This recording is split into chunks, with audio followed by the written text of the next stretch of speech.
Good morning, everyone, and welcome to another show about success for real estate. So, this series is dedicated to help agents like you, mortgage professionals like you, to really grow their business and learn from the best of the best in the industry.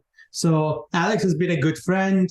He's been also a great partner with us, and he's been doing pretty much a lifetime of education with mortgage brokers, real estate agents, title companies.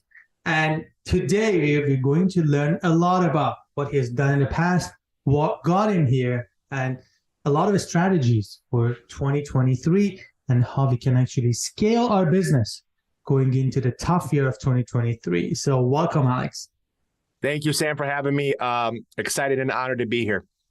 Thank you. Thank you. All right. So tell us about yourself. Like, how did you get here, man? How did you start? How did you get here? Tell us the whole story.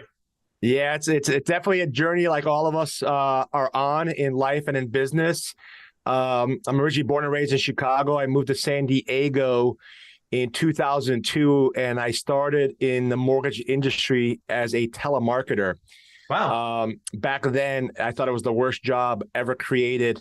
Looking back today, it's probably one of the best jobs I could have ever had started my career in, because it taught me a lot about handling objections, having thick skin, and just developing the awareness to communicate with people that 95% of the time were telling me no and hanging up on me. So I started off as a telemarketer, got in the mortgage business as a loan officer in 2003, had a pretty decent run, didn't really get mentored or trained or even pursued trying to get mentored or trained the first few years. So I kind of tried to figure it out all by myself. Luckily, it was a decent market, so we did a lot of refi. So I was kind of like by accident, just doing good business. But then we had this thing that happened in 2008, 2009 that kind of shifted everything for all of us, especially in the mortgage business, in the real estate market as well. And that was the meltdown, the mortgage meltdown. It impacted a lot of my colleagues and friends in California at the time. I think 80% of the people that I knew in the industry either quit or left and had to kind of reposition themselves. It was real, it was a real struggle for a lot of people. At that time, my business partner, who now is my wife, her and I kind of had to make a decision. Did we want to just fight through it and just survive until we could figure out how to thrive? Or did we want to just redirect our attention and do something else? And we decided to stay the course. And we did. We actually survived it and powered through the meltdown. And about 2010, I had to reposition myself as a mortgage professional that focused on helping real estate agents, focusing more on the purchase business. And what pivoted for me was I pursued getting coached and getting mentored. And that kind of changed my whole dynamic of how I looked at business and life. And 2010 all the way up to 2016, 2017, I had a really good run in the mortgage industry. I did really good production. I built a team. I had systems. I had structure. I worked with a lot of real estate professionals, probably, a few thousand in my career, probably closed over 4,000 loans in my career, which taught me a lot. And then I got really interested in marketing, like really, really interested in marketing. I did it selfishly for me and my team to grow my business. But then selfishly, I gave back to my realtor partners and helped them grow their business. And without knowing the seeds that were planted, they grew. And in 2017, I decided to leave the mortgage industry officially and open up my company, BSM Vault, which I am the owner and founder, and I'm still the owner and founder of BSM Vault. So we're 5 years, depending on when anybody's watching this video. We're 5 years plus now, running a really strong marketing and consulting agency. And we just cater to real estate and mortgage professionals, title companies, insurance companies all over the country and Canada. I'm in a few provinces in Canada, but very blessed and very grateful for the ups and downs of the journey that I've been on in the last 20 plus years. I know that's a mouthful too. That's awesome. So I'm actually thinking of all the questions that I'm going to ask you. The first one is the 2008, 2009, the drop of sales, because I think there's a lot to talk about there. The second one is working with your wife, because I do the same. It's always having its ups and downs. So it's definitely worth talking about. And the last thing is, you said you planted the seeds, you gave back, and you got return business. So I think all these things are worth talking about. So let's just start with the first thing, the recession. You were in 2008, 2009 market. Yeah. How do you compare these two markets now? Because you were in industry back then, you were in industry now, and I kind of had a similar thing. I was a top producing realtor in Vancouver. Vancouver had a really bad market 2016. I shut down all my advertising, and I was poor for entire 2017 because all my leads dried up. It was really hard to get the market back on again, because I thought like everyone else did. I was like, well, you just got to cut your marketing, right? Like what else can you do? And I was really short-sighted, and I didn't see this coming, that like when the market picks up, if you don't have leads, you can't really go and really excel in that market. So anyway, talk to me about this. Like, what was your experience, and what are the similarities that you see? Yeah, I mean, very similar markets. If you compare 2008, 2007, 2008, 2009, before that, the rates were very low. Property values were going up through the roof. And then obviously we had the drop in the market. Similar to today, the rates not even a few months ago. I have a lot of mortgage clients, and a few months ago they were selling rates 2.5%, 3%. And they switched literally within 30, 60 days to, at the peak, I think rates are down now, but at the peak they were selling rates at 7.5%. So very similar markets. Back then, the mindset I had compared to what I have today, night and day difference. Back then, the mindset I had was more fear mode. Like you, for example, like stopped advertising, shut down lead campaigns, probably stopped branding, and just hoped, right? Hoped and prayed that the phone would ring, the door would knock, and you'd get opportunities, right? That's the mentality that a lot of people had back then, because everybody was used to easy deals, very easy transactions, rates were low, values were high, market was strong on the buy side for purchase business, on the refi side for mortgage professionals that just did refis. Everybody was winning. It was like a perfect storm for everybody. But then literally like a pancake flipped over, it was a perfect storm for everybody on the opposite side. I can remember, though, what got me through it, and my wife now and I, again, we were partners, was I had no other option, right? I had no other choice. I had nothing to fall back on. I dropped out of college. I didn't have a college degree. I didn't have really a special skill besides I loved communicating. I loved sales. I loved marketing. So my wife and I made a decision, or my partner and I, my girlfriend at the time made a decision. And I said, look, this is all I have to provide a future for us. And I'm going to go all in, and we're going to figure it out.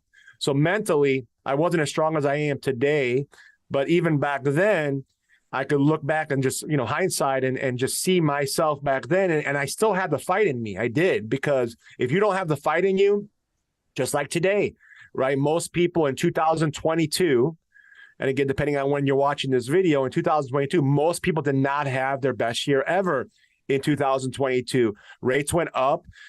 Inventory was low in most markets in the country. Buyers that were ready to buy all of a sudden backed off and said, hey, I'm going to wait. So the market shifted for everybody. Real estate, lending, title, insurance, you name it. I have clients in all those industries. It shifted. Now, the ones that powered through the year, I have a special client. I'm not going to mention his name, but he had a better year this year, 2022, than he did a year and 2 years ago, when the rates were super low. And I said to him, I said, man, what gives? And he's a client of mine. I go, what gives?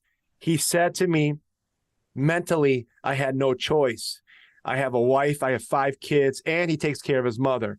I had no choice. So all I did was work harder. And instead of backing off on his ad spend, because I run his ads, instead of backing off on his ads, but he says, let's triple the ads, because most people are going to stop, definitely back off. So he said, now's the time to get more brand market share. He knows his number one asset, and you probably knew this too, is your leads and your contacts. So he goes, I want to get more leads, I want to get more contacts, and I want more of my face in front of more people to plant seeds so I could take advantage of the market in 2023 and beyond. And towards the end of this year, 2022, rates have shifted. They have gone down. They're not 7.5 anymore. I think they're in the mid fives, which is crazy, right? Mid fives, maybe high fives, low sixes, depending on what products you have. So, it's just like in life, Sam. The strong do survive. What doesn't kill you does make you stronger. In life and business is a journey of ups and downs, and the good years are great.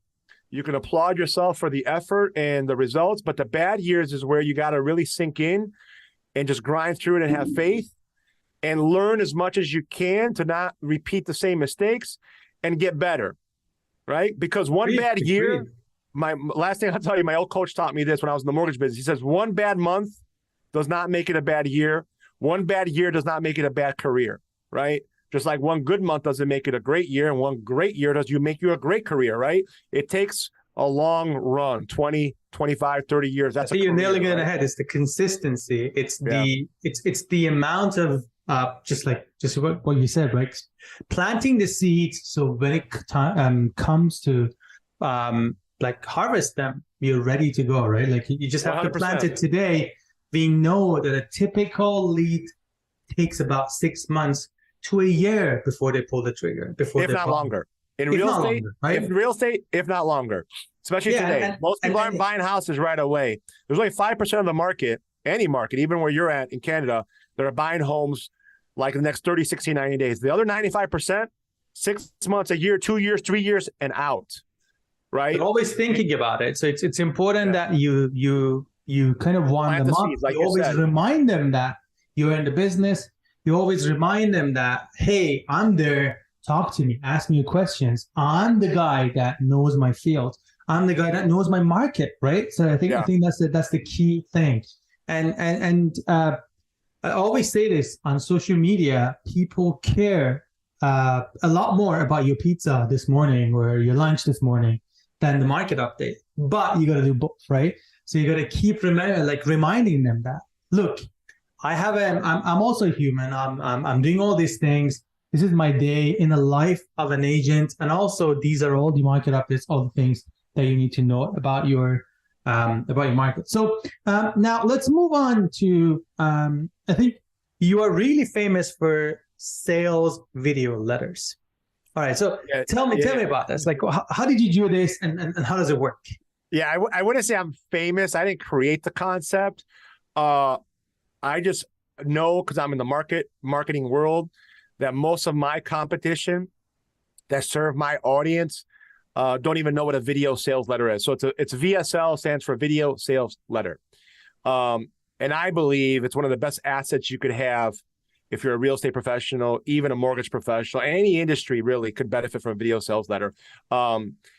I'll show you examples when I share my screen, if you allow me to share my screen of some concepts where you can complement like brand marketing. I'm a huge fan of social brand marketing, which is organic marketing online, with video sales letters work together like a 1-2 punch. Because the social brand marketing, you need it today for the algorithms.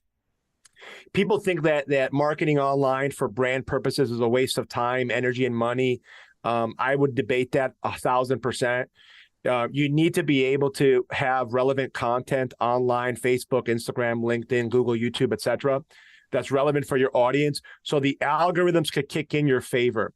Because all the social channels are very oversaturated with not just mortgage and real estate professionals marketing, but all kinds of businesses marketing to get the attention of the consumer. Today, like marketing is the same today that it was 40 years ago, 80 years ago, 100 years ago. The marketing philosophy, that's why I love principles, Sam. I love principle. I'll take principles over tactics any day. Tactics come and go. For example, TikTok, tactic. It might be around tomorrow. It might not be around tomorrow, right? Facebook might be around tomorrow, might not be around tomorrow. Those are all tactical strategies. Principles, though, are biblical. They're timeless. They're universal. They work in any market. And marketing is not selling. Marketing is just getting people's attention. And the advantages that we have today. Well, listen, it's all attention marketing right now. You can't give value right away all the time, but you can get somebody's attention right away all the time. And once you get their attention, which online, those are called impressions, eyeballs, you can then retarget the impressions and get more engagement. In order to get more engagement, now you got to start giving value. When you get more engagement, you can then retarget and drive traffic instead of an IDX link like most agents do. Instead of a website, which is basically a brochure site with an IDX link on it, you drive it to what's called a video sales letter. And a video sales letter is a very simple landing page, no distractions, simple call to actions, and it educates, it entertains, and informs all at the same time with a call to action to get into your calendar, either have a Zoom meeting, a phone meeting, or an in-person meeting to have a consultation of your services or products. So what you're saying is basically direct that ad that you created to a landing page that has a sales letter that is you explaining your concept, whatever that is, like, hey, come get this free guide, or hey, come get this, let me value your home, or whatever that is. And then you put another thing below it, like click here, input your information so I can give you the rest, right? That's basically the listen, it's magical.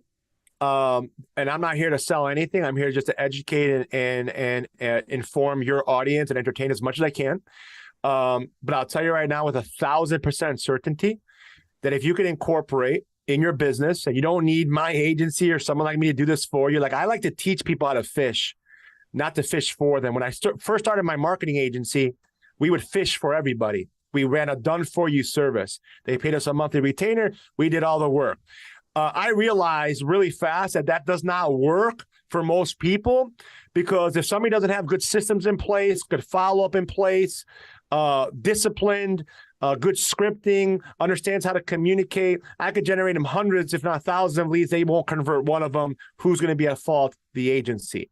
So I switched my model a couple of years ago, actually right around the pandemic, into more of a hybrid done for you, done with you, where I said, you know what? We're going to do 90% of the work for you, which is the content creation, which is a big deal. But we're going to also teach you how to fish. We're going to teach you how to incorporate content with a video sales letter, with running the right ads together. And if anybody follows this methodology the right way, I pretty much guarantee any market, your market, any provinces you have in Canada, all the states and cities here in the US, there's no competition, because 99% of agents are not doing any of this. They're not. Even the mortgage professionals are not doing it. So competition is not good anyways. You don't want to be competing. You want to be creating. You want to be attracting. You don't want to chase leads. You want to buy leads. I think even if you're talking competition, chances are I follow Alex on his social media. Yeah. And he does something in New York and I see it and it's great. But 99% of my followers, they have no idea who Alex is. They have no idea what he did. And even if they saw it, they don't even remember it. So that's true. Like always, like I wrote on Forbes magazine once and I was like so proud of it. And I have a lawyer friend. And it was like, you know what? The only person that's going to read that article twice is you and your mom. And that's about it. Like no one else cares as much as you think that they would actually go out and read and do all those things. It is a plain fact, right? So I think we just need to be less kind of controlling about the content or any type of marketing material that we put out, and more thinking about like what it is that people see, how often do they see it, and can I really get in there and show my content to them? I think that's another thing there.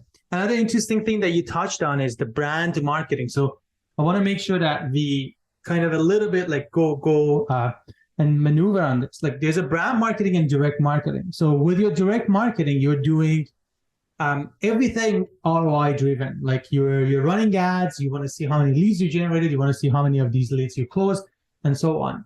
Brand marketing is slightly different. It's the Coca-Cola ads that you see. It's the ads that you see that there's no way to track them. It's like a billboard ad. But you know there is value with that brand, and you know there is value with that brand marketing that you're creating. You cannot specifically measure it.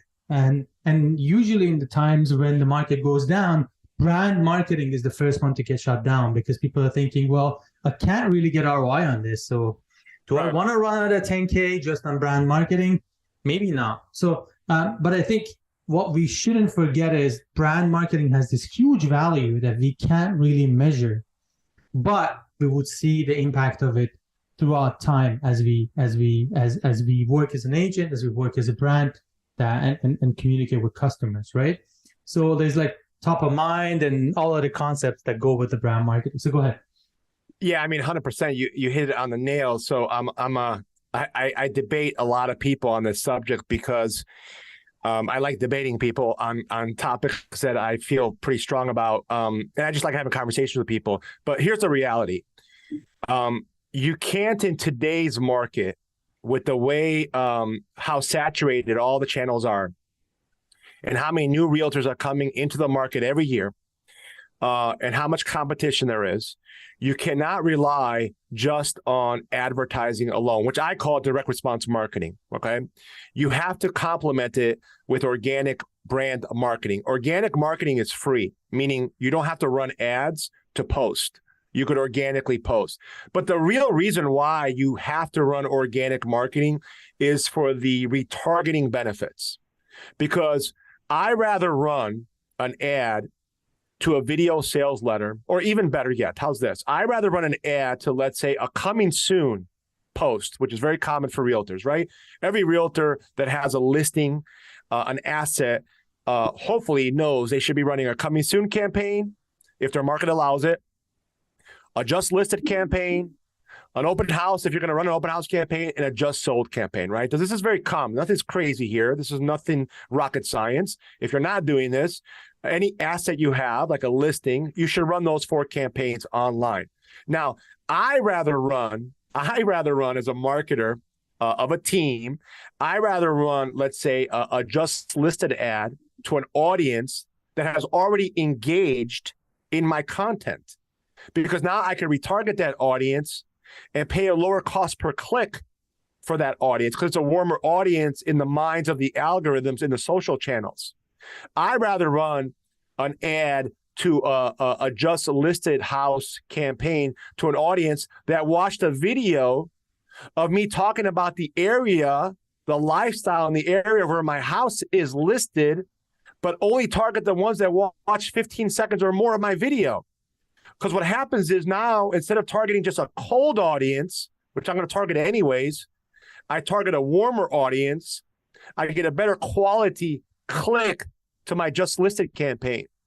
So the combination of two, Sam, is priceless. It's like a boxer. I used to box when I was younger, and I still love boxing as a sport, and I love Muay Thai. The best combination I ever learned was the 1-2 punch. Your 1 is your jab, and your 2 is your cross. When you combine a 1-2 combination, online marketing with social organic marketing with direct response advertising together, it makes it more powerful. Separate, it's good. Together, it's way more powerful. So you need to do both. If you don't mind, I get really into this. I want to share my screen real quick. Cool. Let's go. Let's take a look. I think it's valuable for your audience. Again, I'm going to get rid of all this stuff. Okay. So in a nutshell, this is what the client attraction machine looks like to us. This is like a Picasso painting to me. It's very probably over the top to most people. But in a nutshell, in the simplest form, the client attraction machine for us is just a methodology I put together. It's social organic marketing right here with this homeless ad campaign with video sales letters. And I'm going to send you these slides so you can have them. If anybody wants them, you can obviously forward it to them. So the money's made in implementation and systems. Let me just get to the meat and potato, what I want to go through. Right here. Sorry. This is important. Here it is. Step 1, social organic marketing. Okay. This is the foundation, right? You got to create your digital assets and you got to create your content roadmap. So number 1, whoever's watching this is relevant for mortgage, real estate, insurance, pretty much any industry. If you want to get the attention of people online, you want to first create a posting schedule that has theme days. So this is kind of like a posting schedule that we run. We post every single day, once a day, at least on Facebook, Instagram, and LinkedIn. And we use what's called a theme day schedule. So for example, this is a good theme day schedule for one of my mortgage clients that focuses on VA loans for veterans and active military families. On Monday, it'll be a motivational post or inspirational post. You can never go wrong with one of these. On Tuesday, it'll be a VA home buyer tip. Wednesday, it'll be a video, like a roomvu video with a market update. Sorry, I had to plug roomvu for you, but I really love the product. Thursday, it'll be a blog article, like a real estate tip. Friday will be an infographic. Saturday will be another video, maybe an FAQ video series. And Sunday could be a holiday or seasonal post. Okay, this is just stage number 1. This is an example, like this is my account that I have with roomvu that I use, that I brand my team, because I test what I do for my clients on myself first. This is just an example of different types of images that you could use. Again, this is all customizable. This is, by the way, very easy to do on your own if you have a Canva Pro account, or you can hire an intern in Colombia. You can hire a VA for very inexpensive to do all this for you. I'm not trying to take business away from us, but I'm also trying to share with you that you don't need to hire a marketing agency to do this for you. You could do this for yourself with a Canva Pro account, maybe a VA or an intern. And you create these. They're just different types of content pieces that complement the theme schedule I was just sharing with you. The reason why this is all important, I'm going over this fast, is because then step 2, you run effective direct response lead ad campaigns. The number one lead ad campaign you can run, number one, is this right here. We've tested all of them. I've ran over $5 million in ad spend in my career, starting in 2000 when I launched my company, 2017, October 2nd, 2017, up until today. Total ad spend. It's not on just me. This is total. Myself, my clients, over 5 million and counting. The number one lead ad campaign that works the best to generate quantity and quality is an example of homeless funnel campaign. This is just an example. You guys could pause this, watch this, and just copy it. The reason why we run them is because we run what's called a top of the funnel, middle of the funnel, and bottom of the funnel ad approach. The top of the funnel, we're going to run engagement ads to these types of posts right here. All these posts right here.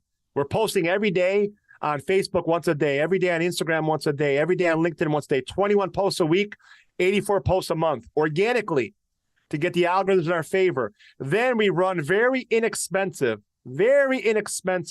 engagement ads. You can run $5 a day engagement ads, which is $150 a month, just on that content. Pick 2 or 3 every week that's organically doing well, then juice it up a little bit with some engagement ads. Then you retarget the engagement.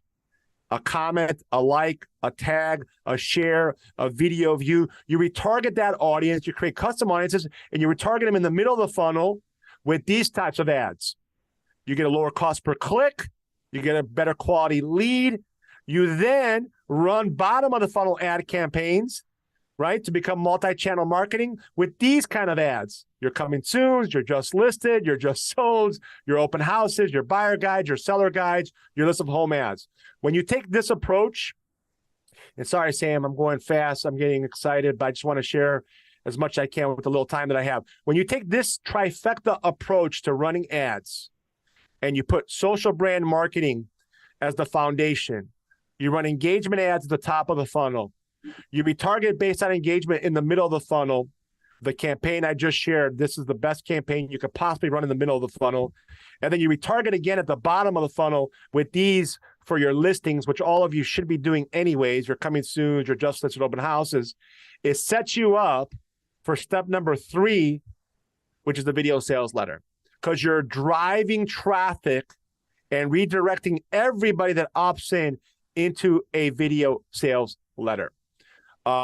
Sorry, I went off the tangent there. I just got excited. But that's why I believe the combination of social brand marketing, organic posts is very relevant for anybody who's a real estate professional, mortgage professional, doesn't matter what industry you're in, because you're the brand, right? Your company's not the brand. Your company is the mothership. Your company will take care of the transaction, right? If you're on the real estate side or mortgage side, but you are the brand. People do business with people they like, they trust, and respect.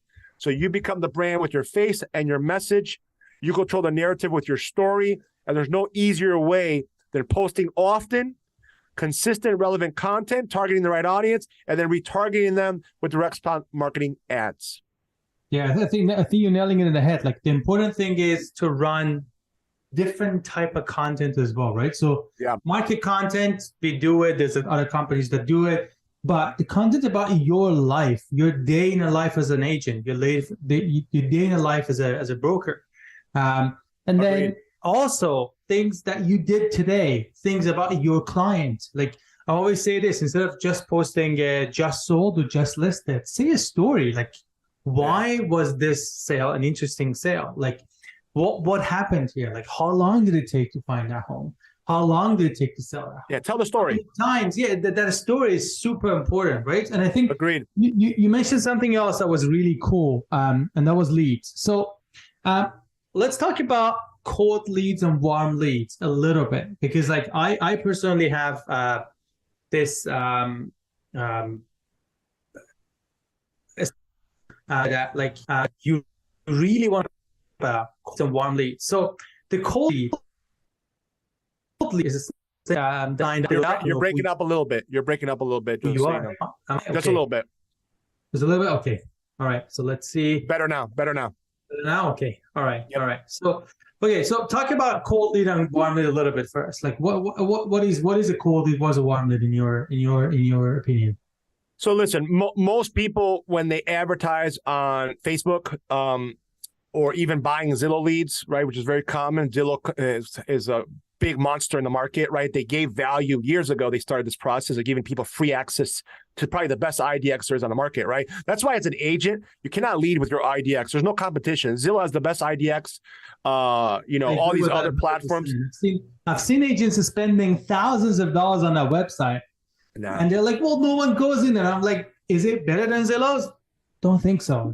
No, it's not. It's not. They put in billions of dollars over the years for a reason, to attract the consumer, and now look at them. Look at Zillow. But anyways, here's the reality. Any lead you generate cold on Facebook, meaning they don't know who you are.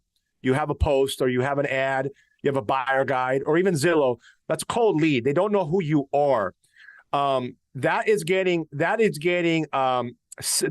attacked and solicited by so many different angles and different professionals and different vendors. Because once somebody puts their information online, that data gets sold immediately. Even Zillow, who has an exclusive market and an exclusive program, it might be exclusive to you, the purchaser of the lead. Let's say on the mortgage side, you're spending $50 and you get this exclusive lead, but it's not exclusive to the data being sold online to other vendors who are selling it to other companies. So a cold lead is somebody who doesn't know who you are. But the number one asset you have is your leads and your contacts. So you do want to generate leads, even if they're cold in the beginning, to build up the assets, because you can retarget them. Because 95% of leads, I think we covered this in the beginning, are not buying right now. They might opt in and inquire. They might be looking online. They might be interested in a buyer guide. They might comment on a listing. They might ping somebody on some post they saw.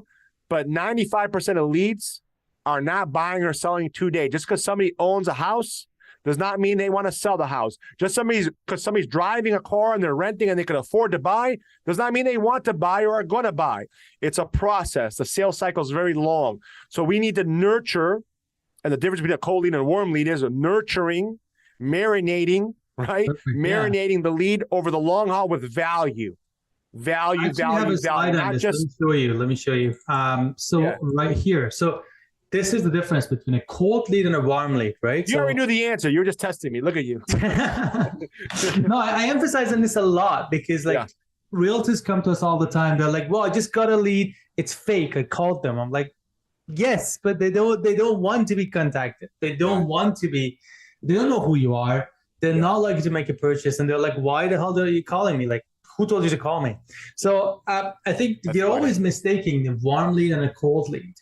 And also something else that's also important is this. So initially when you get that lead, they're unaware of you. They don't know who you are. With an ad, they become a cold lead. So they're into the awareness stage. They know who you are now. But still, you need to warm them up and bring them to the evaluation stage. Bring them to the warm stage so that they're getting there and they're ready to work with you. So an example of a warm lead is the person that you met at a party. They follow you on social media. Now it's a warm lead. You've been constantly putting content out and they're reminded that you are in business, right? The same thing goes with a lead that you got through an ad agency and you've been contacting them through a CRM or whatever system.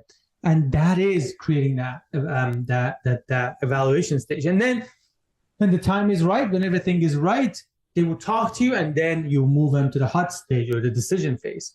But I think we're all guilty of this. I was guilty of this before. I thought, well, I got a lead. If they don't answer, what's the point? It's a numbers game, right? Like, you just have to go through that process, qualify the lead, go through them, and then just keep them in that loop until they convert. Like the typical conversion rate in the industry is about 0.5%. So if you can get 1%, if you can get 2%, that's pretty awesome.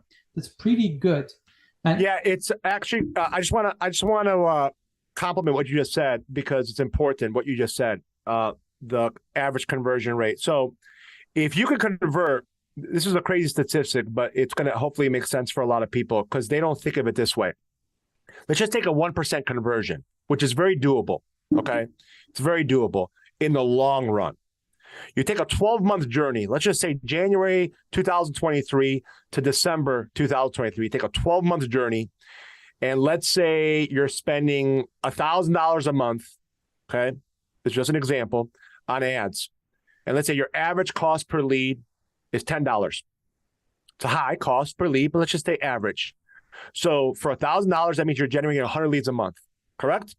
Yeah. Let's say you do this for a whole year. You spent $12,000. You generated 1,200 leads, okay? And let's say your game is tight.